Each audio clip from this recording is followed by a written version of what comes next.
Welcome to the bold analysis. I want to challenge and debunk a general perception or a dominant narrative that I'm seeing taking center stage in the mainstream spaces. And this is a narrative that it is a narrative being created that this country is urgently looking for a new president now. No. There is a sponsored talk about Raila Ruto rematch. Today, the 13th of November 2023, we still have 4 years to a general election. What the people of Kenya need is President William Ruto to lower the cost of living through policy changes, because the policies that are being churned out have been inflicting more injury on already dry-pocketed Kenyans. So, I want you to look at, this is Daily Nation. I bought this was today, November 13th. What the headline is reading is the return of Raila. If you read this article, the writer here is talking about a presidential bid. You still again pick Nation, I think that was on Sunday. Yes, they were talking of Raila Ruto rematch, searching for the soul of the country. And a narrative is coming out. The reason being is that this is coming from latest combative approach that Raila Odinga has taken. This was today when he asked the residents of Rusinga not to pay 2K for the ID. Every child born in our country should have a right to food, right to shelter, right to education, and right to quality health, and right to employment.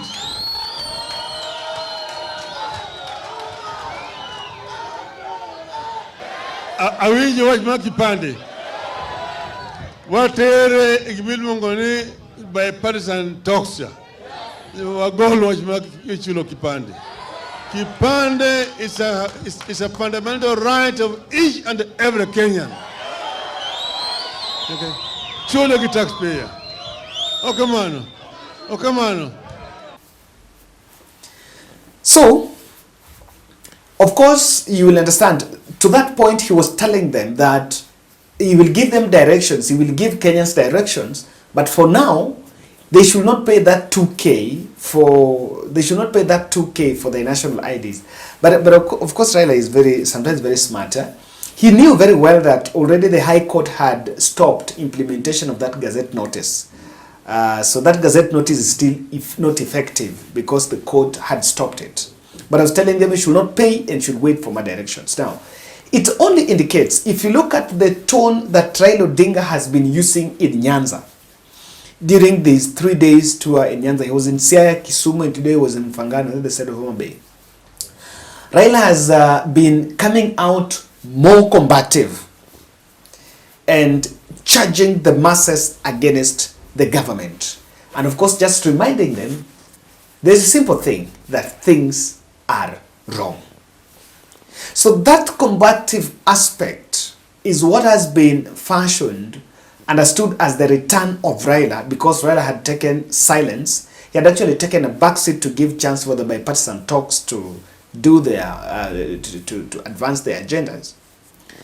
But it seems the talk of Kenya looking for a new presidency, the people who want Kenyans to reason that this month now, they need a new president.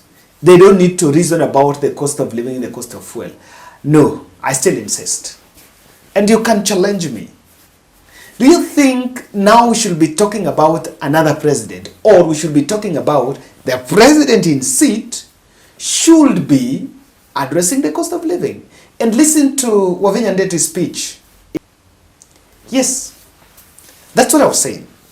That agenda is cleverly being set that the country should be talking about the next president. Yes, campaigns are coming. We still have an election. But I believe it is diversionary and it is diversional and very intentional for the deep state to ensure that a narrative is crafted of some dummy presidential context, some premature presidential context between Azimio and Kenya Kwanza. Azimio will give us their candidate. And Raila said in Nyanza that those candidates who want to vie, they will tell us in 2026, not now. We don't have an election tomorrow.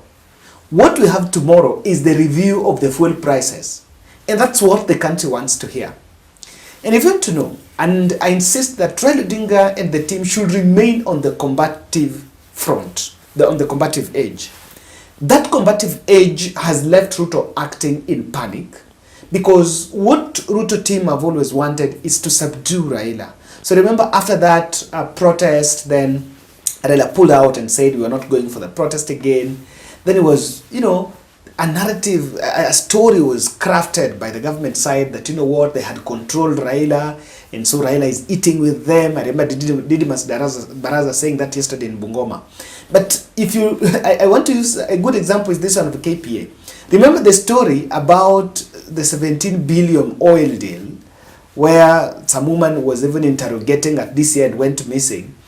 If you want to know government is acting on panic when Azimio takes that combative edge, is this latest twist from KPA. Listen to what they are saying. So, 59,091.724 was for the country, while 44,368.736 was for the transit market. Not 44,000, it was 93,000.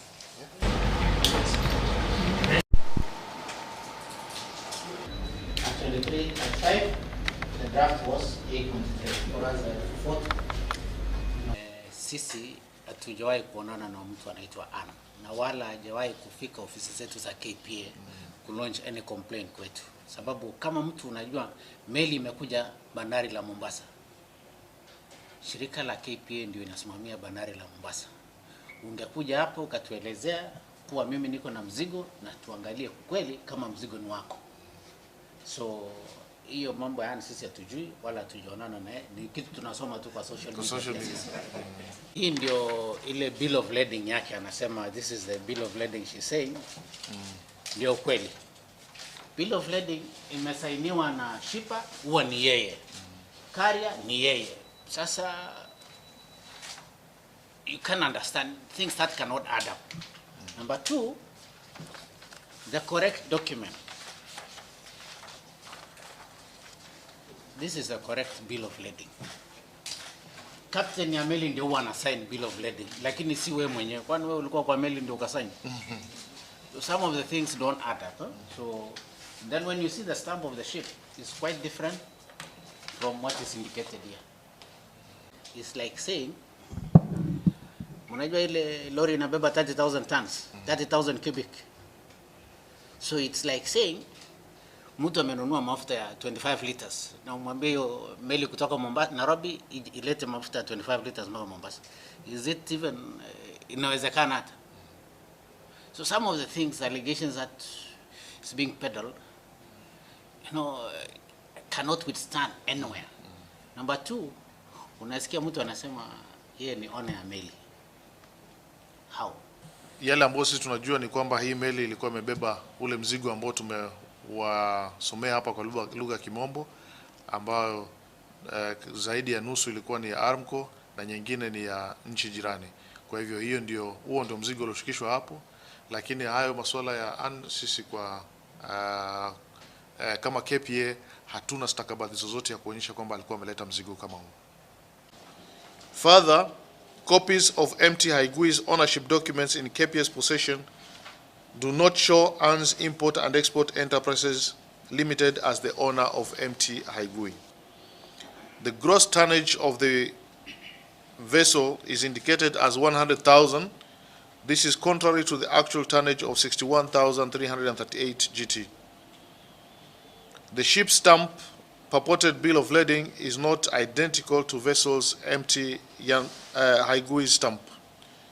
Loading date indicated as 9th October 2023, which contradicts the ship's actual loading date between 26th and 28th September 2023. Further, the vessel actually arrived in Mombasa on 11th October 2023, which, as I earlier said, is only 2 days after the purported loading date, which is not correct. They're totally giving it a different angle. They're saying something different, and they're disowned. They don't know the lady. And if you listen, that press briefing was coming because they know Raila had said, I have a dossier.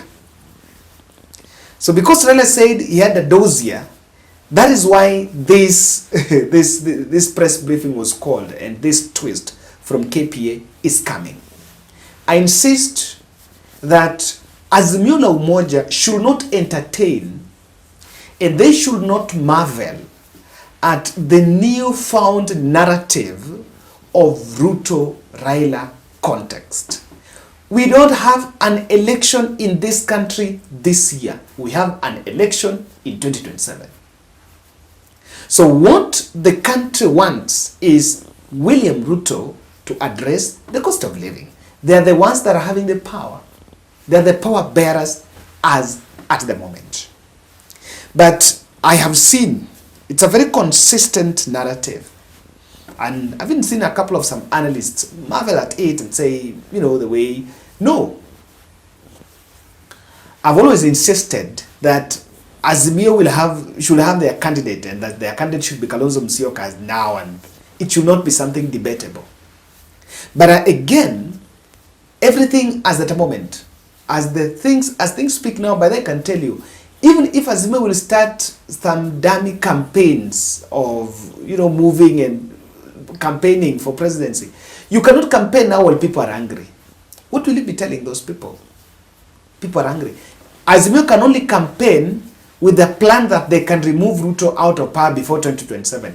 But if there is no such plan, which I believe there is none, then they should pursue eyes on the ball, cost of living.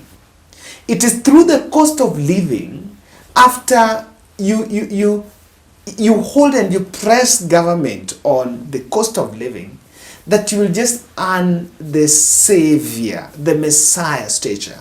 Then on that, you can build a presidential campaign. But now, I want to tell you why this presidential contest is being floated now. And cleverly, it is being floated by the Kenya Kwanza side. There are 4 reasons. Number 1, the intention of this crafted contest between Ruto and Raila is to dismantle Azimio la Umoja's united grip to checkmate William Ruto. Kenya Kwanza have realized that contrary to what they have always thought, it seems Azimio la Umoja are already setting the tone ahead of the bipartisan talks. You will understand what Kalonzo said. Kalonzo said, if the cost of living is not in the final report, we are not going to sign it. Raila Odinga has also said, if the cost of living is not there, we are not going to sign it. So probably what we are expecting is, if that document comes out, someone might just play the trap and leave it and say, we don't agree with it because the cost of living is not there. So, and looking at the new approach Raila and the Azimio team are taking, they seems to be out to checkmate William Ruto.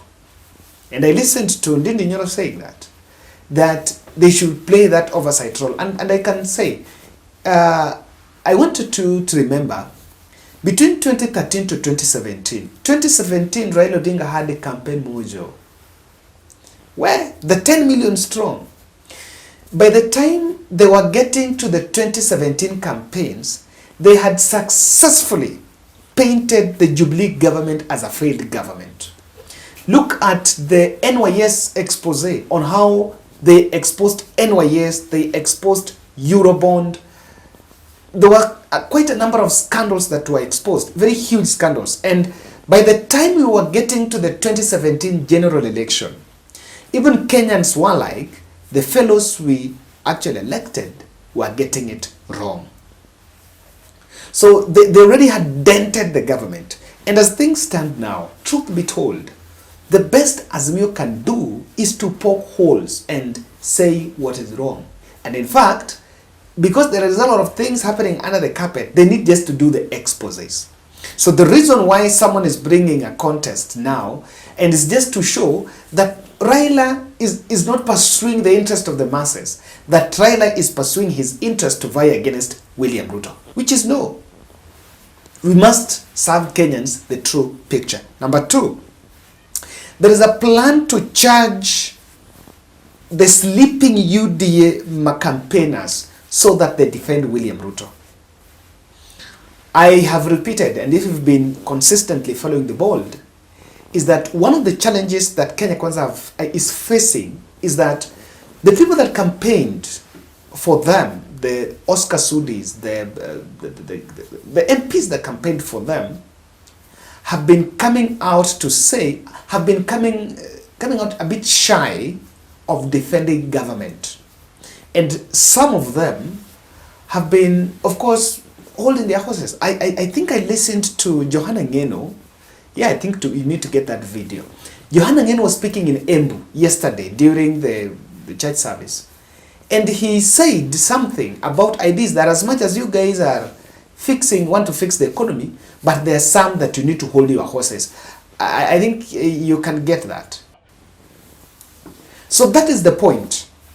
He's realized that if we tell Oscar Sudi, this MP is here, that Raila is campaigning against us, then these people who are quiet will come out and defend the government. Now, they will come out as if they want to campaign against Raila, or rather to hit Raila, but in that sense, they are defending William Ruto administration. So according to me, that's the intention of bringing that context, floating that context now. Number three, I think Kenya Kwanza wants to divert the attention of the country from the cost of living. This is the truth. Someone just need to remind Kenyans. Today, yes, now this video is now almost midday. During the 14th, they're going to review the energy prices. Someone just need to remind us that in January, the school fees has been revised upwards from university, high school, and that we are doing exams. We are not sure on how our junior secondary school are looking like. That is what this country needs to talk about. But then there is an urgent, something being sneaked, that the combative aspect, what Raila and the team are doing, is just to seek the presidency. Lastly, someone is seated somewhere, and I don't know this person, who this person is, but one thing I know is that someone wants to create a new enemy for William Ruto supporters. Because people, even people who support William Ruto, they've also seen Ruto as one of their enemies, that despite of the promise that you promised us this is not happening. So someone wants to create Raila as the punching bag as early as now. And you will see, anything that will not be going on right, even this fuel crisis, if the price will go up, you will be told Raila. So an agenda is being set. After you successfully show the country that there is a rematch between Raila and Ruto, and on that you push Kalonzo to the periphery, which is creating some conflicts within the Azimio front, you will then come tell your supporters that, you see, Raila has started campaigning too early against William Ruto. So that you actually frame Raila as the enemy of the administration. I still insist that Azimio team must come out clearly and squash that talk. The country, as we speak now, is not so much interested on president. The country is interested on how to lower the cost of living. So someone should not hoodwink the citizens. I believe that was and I said I just wanted to debunk, go against the public narrative. It's not true that we are looking for a president. What we are looking for is William Ruto to lower the cost of living. Thank you.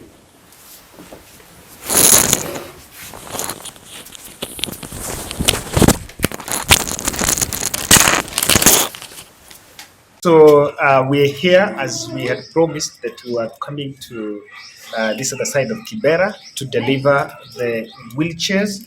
So because of the other residential training that the mothers of the kids had, we had to reschedule to this Sunday. And we've come here to Mekuja. We've brought the 5 wheelchairs that we had earlier stated. Even though we've not, wazazi wengine hawakumake, we manage around 3, yeah? Yeah. To manage 3, others are absent, but we've had the 3 that wako hapa, but the other wheelchairs we have, so tuna believe kwamba the team itawapatia wataweza kupewa the wheelchairs. Now I want to not introduce, but I want to give each parent atasema something a minute, but before them I need to introduce these 2 ladies around me. I know you're seeing them we've seen them for the second time. So Kawira is normally our admin. Sasa tukishafanya, she's the person that an engine behind all this, and we also have else on this end. So Kawira, itabidi uongee na watu alafu tuwapatie. Okay, so for me, I'm just going to say thank you for the people who came through. As you can see, we were able to get the 5 wheelchairs, and thank you so much for watu wenye waliweza pia come through for us, mkatupea the funds. We really appreciate, and also for the management, we just want to believe that wenye wajamii kukuja pia watapewa zenye zimepatikana. I think that's all for me. Thank you very much.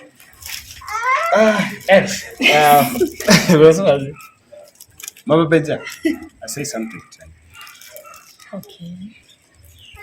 Mimi nasema ni asante kwa hiyo organization yenu ambayo mmeamua mnasaidia watoto wenye wako na disability. Pia nashukuru kwa hii wheelchair ambayo mmetusaidia nayo. Kama mimi nilikuwa already, watu walikuwa wananicheka kila wakati ni mtoto wako kwa mgongo. So nimefurahia kwa sababu Benjamin atakapokalia hii wheelchair itakuwa ni kazi rahisi, ni kumsukuma tu, nikimlete therapy, maybe nataka kuenda somewhere, ni kusukuma tu. Nashukuru kwa hayo ambayo mmetenda, na mzidi kutenda. Mbarikiwe sana. Ni hayo tu, na mbarikiwe. Hata mimi naitwa Eva ama Njeri ama Mama Nancy. Nancy ndio huyu. Kwangu ni kurudisha shukrani kwenu. Juu ni wengi, watu ni wengi wangetukumbuka lakini hawakutukumbuka, lakini nyinyi mmetukumbuka, na sisi tuko hapa tukisema ni asante. Mungu awabariki na waongezee wema.